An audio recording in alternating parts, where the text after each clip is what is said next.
welcome. We are in a high number today, so I want to say welcome back to those who are already members of the network and who have been coming to our monthly webinar series, and welcome to all new members who are first time here. Thank you for finding us. If you have any questions about the network, what we do, and how you can get involved with other activities, please do contact me directly. We have only an hour today, so I don't want to steal any more of that time, as we are 4 minutes in already. So I'm going to pass on the presentation and today's session to Christian, who is today our guest, and I'm very grateful that Christian has found time to come and join the network and speak to you about radical listening. I think it's a great time in higher education today to talk about how we listen to each other and how we make each other feel heard, seen, and valued. So I'm very much looking forward to today's session. Christian, are you with us? Yes, here I Yes, you're am, here. and I'm Great. just so grateful, Yelena, to you, first of all. Thank you so much for creating this wonderful opportunity for me. And thank you for creating this beautiful network. It's a network that's definitely close to my heart. You know, I work in higher education. I love higher education, and I'm pretty passionate about coaching. So this is such a great opportunity to spend some time with you. You know, my perception is it's a challenging time in higher education at the moment. So I just want to start by acknowledging that and acknowledging each of you, you know, to find the energy to do the valuable work that you do can be challenging when the circumstances aren't optimal. So thank you so much for everything you have done and continue to do. So my topic is about radical listening, and thanks, Yelena, you captured the kind of the strap line of it is listening to people in a way that allows them to feel seen, valued, and heard. And I'd love to offer you an opportunity to practice that today. So hopefully you'll have a chance to do a little bit of practice around radical listening, and hopefully you'll experience some radical listening during our interaction today. Now, one of the things I like to do, amongst lots of things that I enjoy doing, is I like to hand draw my slides. So these are hand-drawn slides, and all of the photographs I'm sharing are either photographs that I've taken or photographs of me. So I hope that's okay. And we're talking about radical listening. It's a book that I co-authored with my good friend and colleague, Dr. Robert Biswas-Diener. He's seen to be a leading figure in the field of positive psychology. Thanks to Yelena's help just before the call, I'm able to see the chat as well.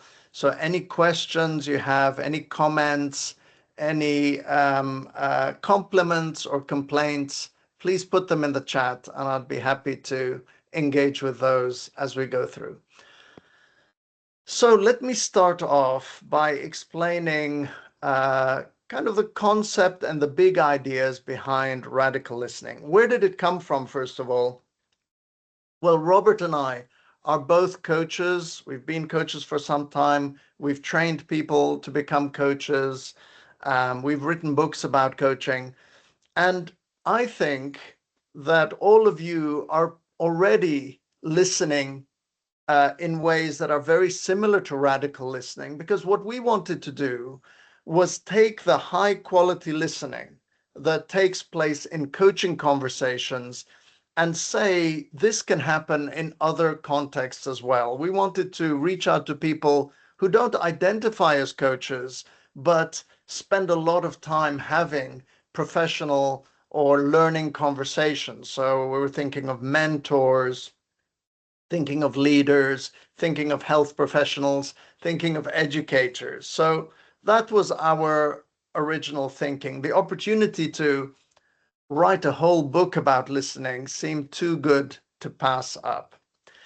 And so the two big ideas that we think are fresh, because it's reasonable for you to say, what's so radical about this idea? Beyond maybe it's a cool title for a book, right? What's radical about the kind of listening you're doing?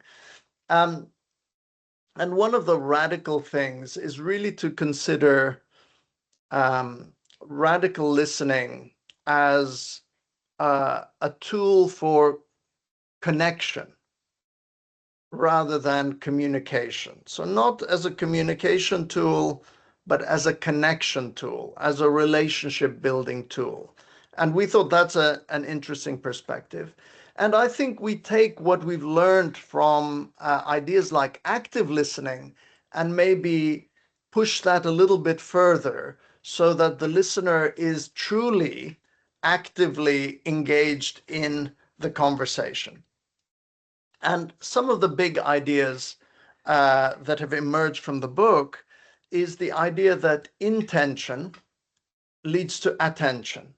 So what becomes really important for radical listening is thinking of a positive intention before a particular interaction. And I'll say a little bit more about that. But our argument is that if I have a particular intention, I'm more likely to pay attention to the things that are important for me to achieve my intention. So that's the idea of intention leads to attention.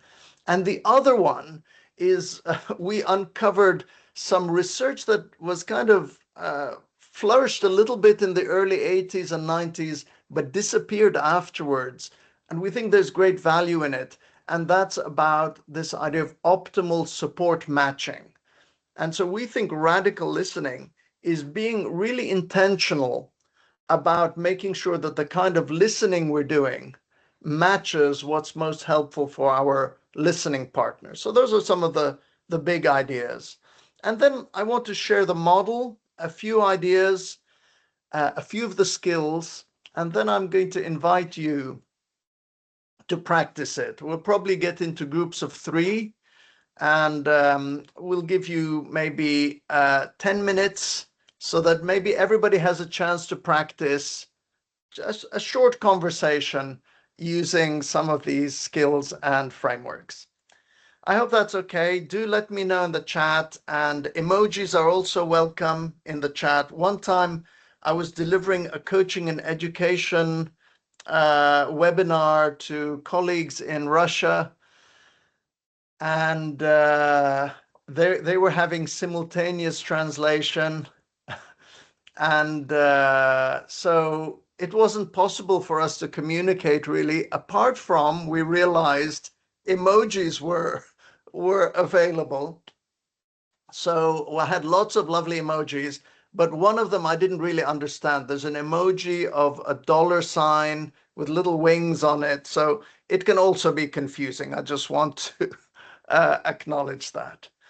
Yeah, and the reason you're going to be in groups of 3 is in case some of you are in shared spaces and you feel, I can't really join in, please sit in an observer role. And in that case, each person will have slightly longer to practice. So here's the main model that underpins radical listening. We didn't just want to show up and say, it's better if we listen to each other in a way that shows we value, appreciate, and see others. We really wanted to break it down into learnable skills. So that's one of the other ideas here, is there's 6 skills that we think we can all enhance. We can work on these skills. And if we work on these skills, the quality of our listening improves. And I hope some of you have read this wonderful book by Nancy Klein. It's called Time to Think. It's one of the books that's had the biggest impact on my practice. And Nancy Klein would argue that the quality of our listening improves the quality of the thinking of the person we're listening to. Now, isn't that a beautiful thing? And yeah, I love heart emojis, by the way, they're my favorite. So that's why we think this can be a really powerful intervention. Listening in a way that allows people to feel seen, heard, and valued. And I'm talking now about when we interact with students, when we interact with our peers and colleagues, when we interact with administrators, with members of the community. So this can have wide-reaching implications. And if it can be that powerful, we wanted to break it down into workable skills. So these are the skills. There's three what we call external skills, and we call them external because your conversational partner will experience them. They'll notice these things. And then there's the internal skills, which they might not notice, but are still important for the interaction. So skill number one is the skill of acknowledging. And you see what I mean now. We're doing that all the time. And if you're already doing it, thank you for doing it. We would say in radical listening, we're dialing that up. In other words, when we're listening to somebody, we acknowledge what's going on. So if they're experiencing challenges, we would acknowledge that. Wow, that sounds really challenging. If we see some strengths in them, we would highlight that.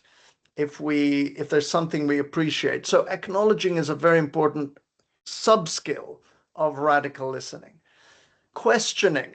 Now, some people might say, well, is that really part of listening? And we say, yes, it is. Because this is a way of questioning which shows full engagement with the topic. And I'll say more about some of these skills. And counterintuitively, we think interjecting is a radical listening skill. Now, I wouldn't have said that before. My mother was Japanese. And one thing she taught me as I was growing up is you never interrupt somebody. So this was very difficult learning for me as well. Fortunately, Robert, my co-author, has no problems with that. But it's jump. So the idea we've got with interjection is jumping in and jumping out. So if somebody's talking to me and they're saying, you know, this thing's going on at university right now, and it's a bit of a crisis, I don't wait till they finish what they have to say before jumping in to acknowledge that thing. Wow, crisis. That's a little interjection. And the purpose of the interjection is to demonstrate to our conversational partner, beyond any reasonable doubt, I'm right here with you. You've got my full attention. So those are the external skills. The internal skills, now who's to say which are the more important ones? But I have a bias. I feel the internal ones might be even more important than the external ones. So first of all, the skill of noticing. To be a radical listener, you have to be great at noticing. But of course, to be great at noticing, you have to be there. You have to be present. You have to be attentive. So one of the sub-skills is really dialing up our ability to notice what's happening in that conversation. Then the skill of quieting. Today, that's a super skill. With all the distractions around us, with everything that's going on, with all the demands on our time, how the internal quieting relates to how can I quiet my inner chatter, what other concerns that I've got, how do I quiet that so that I can be fully attentive to what my conversational partner is saying? And I'm sure you've all experienced this. You're actually talking to somebody, it's an important bit of conversation you're having, but you do get distracted by other things that are going on for you, other urgent things you've got to think about. And then finally, maybe the most difficult skill, particularly now in the divided world we live in, there's conflict everywhere, accepting. And this is the one where I get most pushback. By the way, if you want to hear a little bit more about radical listening, I think there's like 25 hours of podcasts, mostly in the US. If you just go to Spotify, there's actually a radical listening playlist you can listen to. And in the US podcasts, this is the one where there's the most interest of what do you mean? In order to listen to someone, do I have to accept their views? I have to accept what they're saying? That's not what we mean. in order to listen radically to someone, you have to accept their right to have an opinion or a worldview or a point of view that's different to your own. That's what we mean. Accept their right to have a different opinion. And then it becomes possible to get into this kind of radical listening. So the subtitle of the book is The Art of True Connection. So we think that simply listening to somebody in the ways that we've talked about increases the chances of a connection.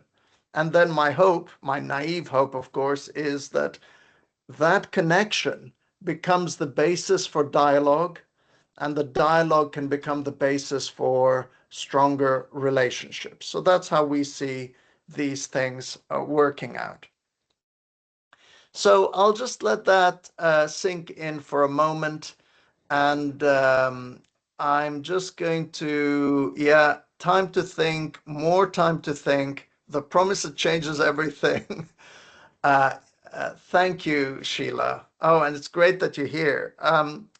I know that you're very familiar with this work and you facilitate work around this. It is beautiful work and highly recommended.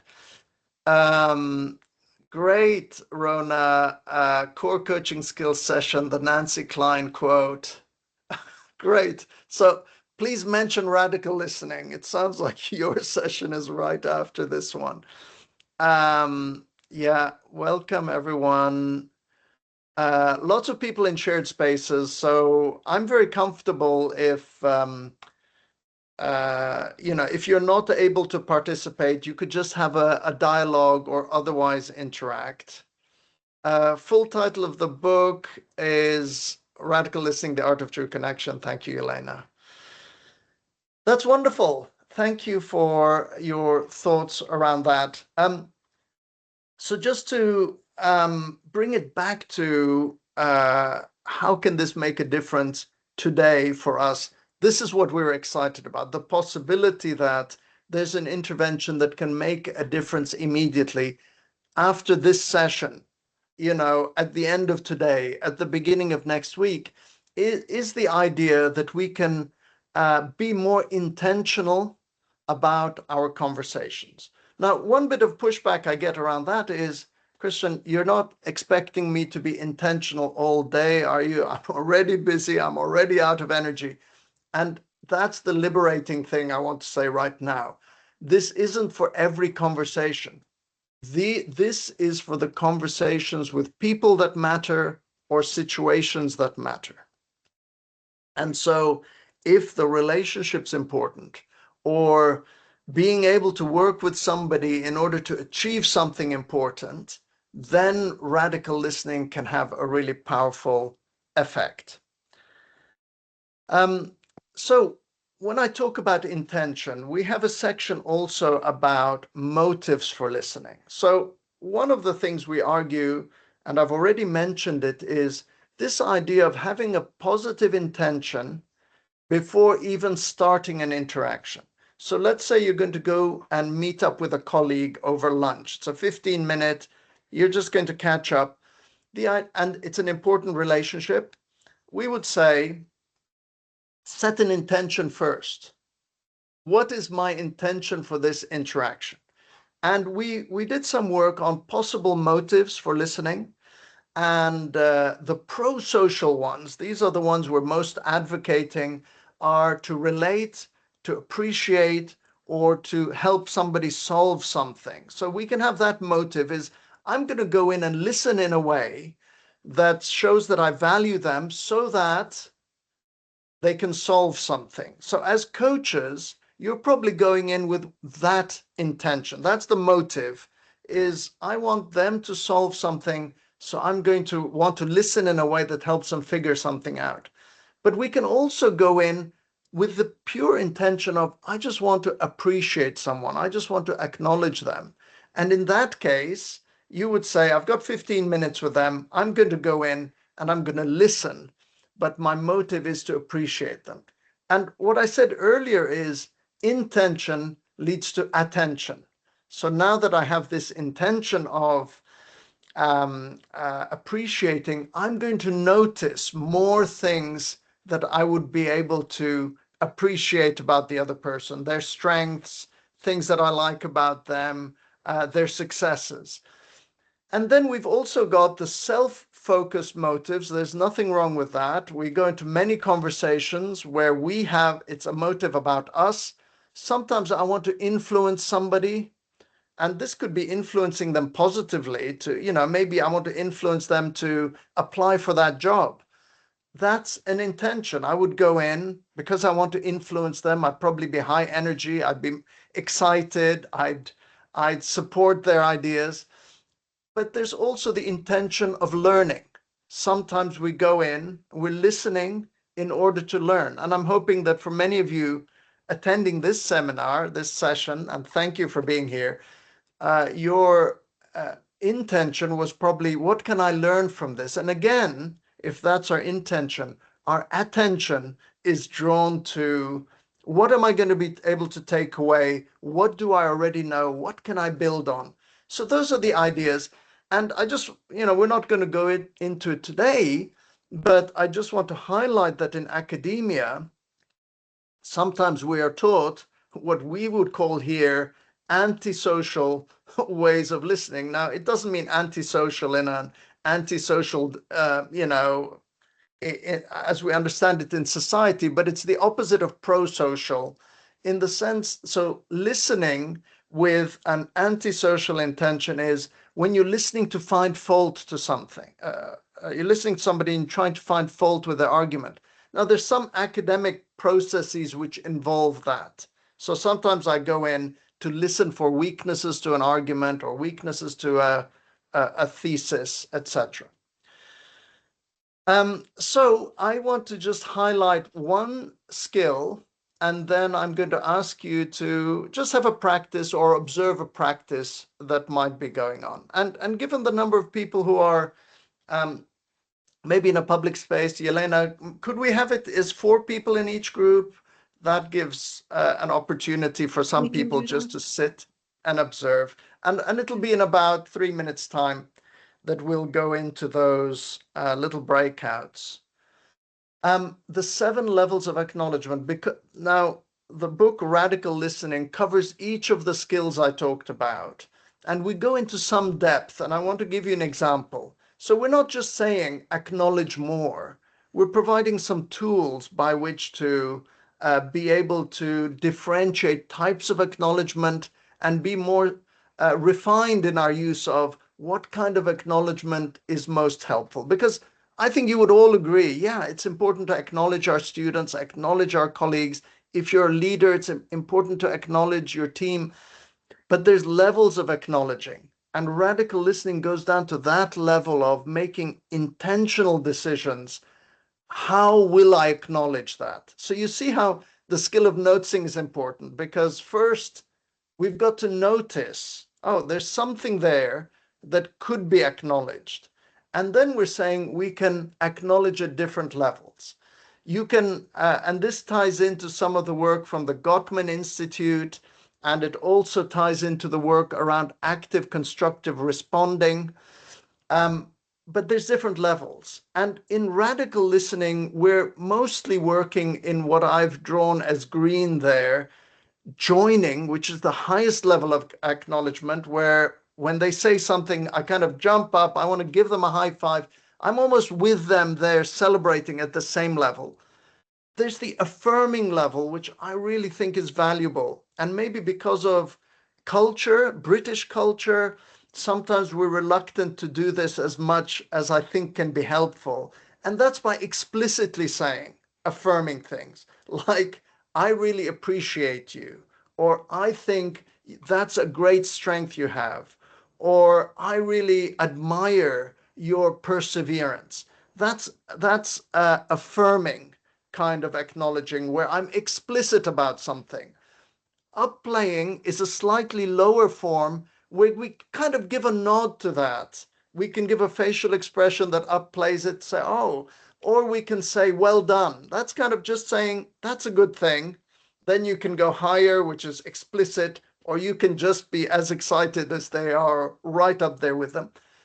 And we think flatlining, which is not responding either positively or negatively has place within radical listening conversations. So if somebody's talking about something and you think it's not actually great for the conversation to spend more time on this or to give that more weight, then we would flatline. So we're intentionally not positively or negatively acknowledging. And of course, there's the negative ones, which I think we have to be very cautious with.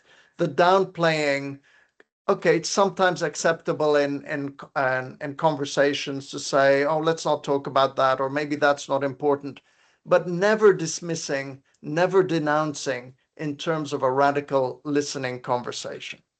So that's just one example of what we mean by, if we hone this skill of acknowledgement, we can use it as part of our radical listening. And that's one way to continue to work. So this is going to be the practice. By the way, these are all photographs that I've taken. This is a beautiful photograph that I took when I was in Mallorca one year. And you probably can't see it, but right at the end of that little jetty is my towel. It's a little Brazil flag towel. And I was sitting there. Honestly, I was thinking about coaching. You're probably not going to believe me, but I was reflecting about the power of coaching. And so this is the activity I'm going to invite you to do. And I'll give you a few instructions about how we're going to have that. But at least one person in the group. And if you want to, if there's more than one person who wants to share something, you can do 1, 2, or 3 people. Is one person talks about something they're feeling stuck with at work. So, and not a big thing, because this is just a small interaction. But, I've been meaning to do this and I haven't done it, or I just can't figure out who to contact, something where you're stuck. Or the other is this, what's called the one day, I like to call it the one day island. This is a play on words. I think we all have that thing of one day I'm going to do this, but somehow that day never comes. The situation's not right. The timing's not right. I'm still like, one day I'm going to take a gap year, but that sort of thing. The one day I am going to, but somehow that's never just happened. So if that could be the speaker will talk about that. And if one person could volunteer to be the radical listener, we're going to invite you to just have a practice around that. Now, the instructions are, and I think if you have 10 minutes for this, that should be sufficient for the group. And then if there's only one of you who's doing it, you can have a talk and then a debrief. If 2 of you want to do it, it's 5 minutes each. And I'll let you do the maths, because I'm not good with it if it's 3 or more. But the things not to do when you're listening to either of these, if you're the listener, don't get involved in the problem solving. That's not what you're asked to do. Your role is to listen in a way that the other person feels seen, valued, and appreciated. Don't give advice. This isn't the scenario. Just listen to them without giving any advice, even if you've been to the exact island that they want to go to. In this case, we're practicing this idea of radical listening, and no suggestions. So your role is purely to listen in a way that the person feels that they have your full attention. That's what we're trying to demonstrate. Now, in terms of the radical listening process, this is what it would require. First of all, set your intention if you're the listener. And that intention is to appreciate. In this scenario, I'm asking you to just listen to a person in a way that appreciates them, not advising them, not solving the problem for them. The other thing I'd like you to dial up if you're the listener is spend most of your attention on noticing body language, the words they're using, the metaphors they're using. Just really focus on noticing. And then finally, like we've already talked about, find opportunities to acknowledge the person. Things like, it sounds like you've been thinking about this for a long time, or wow, it's something you're really passionate about, or I can see how committed you are. A few things like that. And so let's just dive in. If you're comfortable to do that, you can just have a nice conversation if you like. But if you are able to stick to something you're stuck with, or one of these one day I will scenarios, that would be great. Well, I just want to highlight a few more of those skills, but thank you so much for, you know, it's just the idea of radical listening is simply being more intentional in our conversations. Just bring a bit more intention and a bit more presence. And this is a photograph that I took in November. I had the great opportunity to go walking in Nepal on the Annapurna circuit. And that was a beautiful view I saw, and I thought I want to capture it. So I mentioned one of the skills already, interjection, right? So some people would consider, well, that's impolite to interject. But as I said, our idea is jumping in and jumping out. Interruption would be when I jump in and take the turn. In radical listening, it's always the other person's turn. So we jump in and jump out. That's what we mean by interjection. And what are the purposes of interjecting? So if you never interject, and you want to experiment, please try this out. And if you interject a lot, dial it down. So interjection, for the purposes of emphasis. Somebody's just said, you know what? Our organization's just won the Athena Swan Award. Oh, wow. You want to jump in straight away. You don't want to wait till the end. Clarification. Don't just sit and listen to somebody if you've misunderstood something. And this is something we're expert at in higher education, the use of acronyms. And somebody's just said the RNGV paperwork's just come through. Don't not understand what that is. Just jump in and say, sorry, what is that? Do you see how the interjection shows interest? It's like, I need to know what that was. Rallying, the go on, stay with it, that kind of thing needs to happen at that moment. If the person said, I'm going to go for promotion again, yeah, go for it. Just jump in straight away. Don't wait till the end. And then going deeper, just like, oh, wait, tell me more about that. Do you see that all of these interjections are providing evidence that you're deeply interested in what the other person is saying? That's what we're trying. So in this world where there's so many distractions, we want our listener to know beyond reasonable doubt that they have your full attention. The other, slightly unusual skill to include was questioning. And why? When would you do that? To demonstrate interest. So somebody's explaining something and jumping in with a question that wants to know more.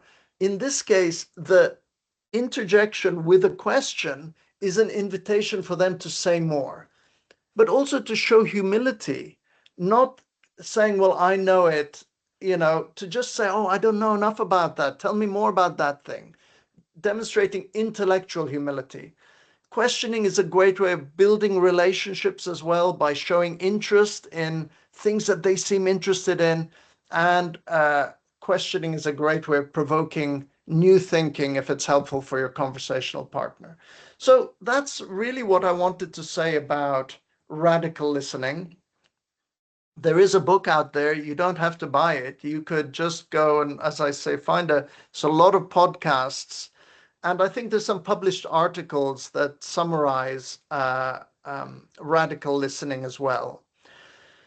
But I wanted to share with you some even more recent work that I've been doing, again with Robert Biswas-Diener. This isn't even published yet. And when it's published, I'm not going to understand it because it's going to be published in German. We've written it in English. It's going to be published in German. And I just wanted to talk a little bit about this idea of positive presence, because again, it's linked to radical listening. I think people with positive presence do tend to be able to listen in the way we're talking about. And I want to talk about positive presence because it can have such a big impact on ourselves and those around us. And so this is how we've defined it. And Robert and I have been doing a lot of work around positive psychology coaching. And those of you familiar with coaching will know what I mean when we talk about there's a coaching way of being, right? There's a coaching way of showing up. But we're talking about positive presence because it's beyond just being a coach. Every educator, every support person, every administrator, every leader, every academic can bring positive presence. And what is that positive presence? It's really about how we show up in our everyday interactions. So the question is, how can we show up in a way? How can I show up in a way that increases the chances of people around me experiencing well-being? Or how can I show up in a way that increases the chances of people around me feeling safe? How can I show up in a way that increases the chances of people around me being vulnerable and open? You can see already how critical this is in not only in higher education, but in education more generally. And, if you can think back to your favorite teacher or your favorite professor, I'm prepared to bet that the majority of people will think of somebody who had this kind of positive presence. And I can definitely think of 2 or 3 educators immediately. And so our definition of positive presence is sharing a space with others and behaving in a way that benefits 3 things.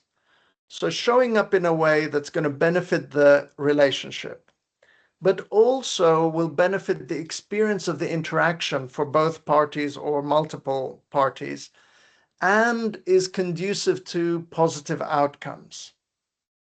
Is there a way that I can show up, is the question, that leads to those things? And there's a couple considerations here. One is the idea of a stance. What's the stance that I take? And by the way, I took this photograph in Sao Paulo. I was walking along this bridge, 2 black swans. I'd never seen black swans, but they formed a little heart, a perfect heart with their necks. And I thought, I need to capture that. And thanks for the hearts there. I need to capture that. And I spent another 42 minutes waiting for the damned birds to do the same thing again. And so I didn't get it perfectly, but honestly, I was walking, kind of glanced to the right, perfect heart. And then they wouldn't do it again for ages. But stance, the kind of position you take. So remember, I'm saying a lot of this is about being intentional. I've got this interaction, the relationship's important or the outcome's important, being intentional about the stance. Do I take the directive stance where I'm the expert and they're not the expert? And of course, there are times when this stance is perfectly appropriate, especially in higher education. Or do we take the facilitative stance? And for me, radical listening is more suited to the facilitative stance. But even there, I want to say there's 2 stances. There is the facilitative stance where we say the client is the expert and I'm not the expert. That's, facilitative coaches, that's part of our training, is the client is the expert. But I think there's more opportunity in higher education for what we're calling now the dialogic approach, which is on the right there. The client is the expert and you're the expert. And we're 2 experts working together. So another thing we can be thinking about is for this next interaction, what is the best stance for me to take? And we can choose those. But for us to bring a stance, this is probably my punchline, if you like. This is really what I wanted to say to all of you today. Is in order to be the kind of person we'd like to be, to achieve the outcomes I know we're all passionate about, we have to look after ourselves first, especially now, especially today, especially with where higher education is at the moment. We need to stay hopeful. We need to stay positive. And for that to happen, it's really essential. If you're not prepared to do it because it's a good thing, please do it for others.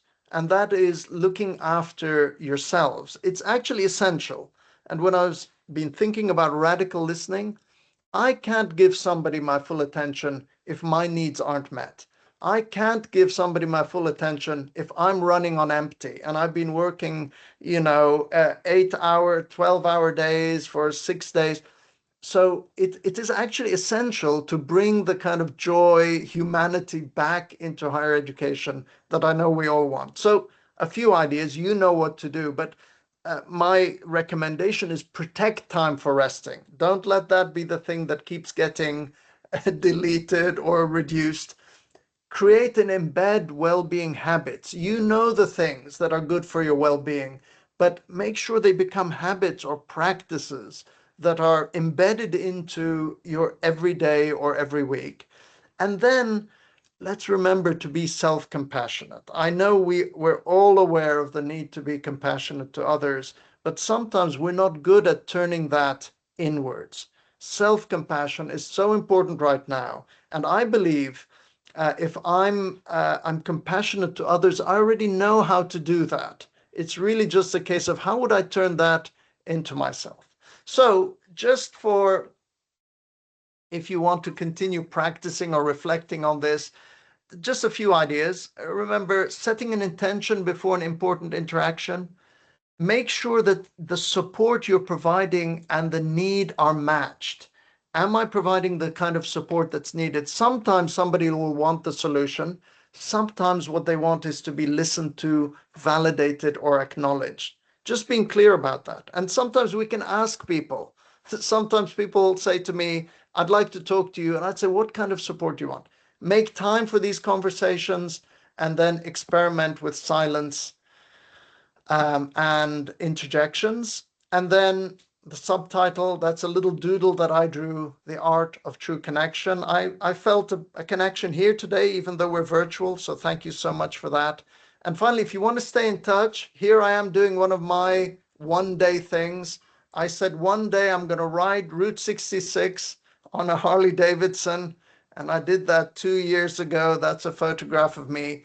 And if you want to find out more about me, I'm Coach on a Motorcycle. There's a YouTube channel, there's a website, Instagram account. Thank you, Elena.